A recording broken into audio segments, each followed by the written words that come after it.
ବୃଦ୍ଧା ସମୟରେ ଏକମାତ୍ର ଭରସା ବାର୍ଦ୍ଧକ୍ୟ ଭତ୍ତା ହୋଇଥିବା ବେଳେ ହିନ୍ଦୋଳ ବିଜ୍ଞାପିତ ଅଞ୍ଚଳ ପରିଷଦରେ ପଡୁଛି ମହଙ୍ଗା। ଅନେକ ସମୟ ଟାଣ ଖରାରେ ଅପେକ୍ଷା କରି କରି ନିଜ ଚପଲକୁ ଲାଇନରେ ରଖି ଆଖପାଖ ଛାଇରେ ତଳେ ବସି ଅପେକ୍ଷା କରନ୍ତି ବୁଢ଼ାବୁଢ଼ୀ। ତେବେ ଚିନ୍ତା କଲେ ବାବୁମାନେ ଶୀତତାପ କକ୍ଷରେ ବସିଥିବା ବେଳେ ଏମାନଙ୍କ ଅବସ୍ଥା କ'ଣ ହେଉଥିବ? ଏ ବାବଦରେ ଆଗରୁ ଖବର ପରିବେଷଣ ହେଉଥିଲେ ମଧ୍ୟ ଏବେ ମହଙ୍ଗା ପଡୁଛି ଭତ୍ତା ନେବା।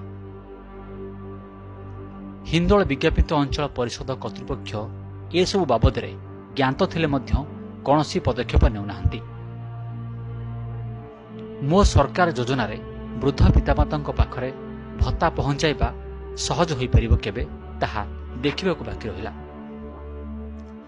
ଯଦି କର୍ତ୍ତୃପକ୍ଷ, ଅଧ୍ୟକ୍ଷା, ଉପାଧ୍ୟକ୍ଷ ଏବଂ ପାରିଷଦମାନେ ସାମାନ୍ୟ ଚେଷ୍ଟା ଫଳରେ ପ୍ରତି ୱାର୍ଡର ବୃଦ୍ଧ ପିତାମାତା ଏସବୁ କଷ୍ଟରୁ ନିସ୍ତାର ପାଇପାରନ୍ତେ।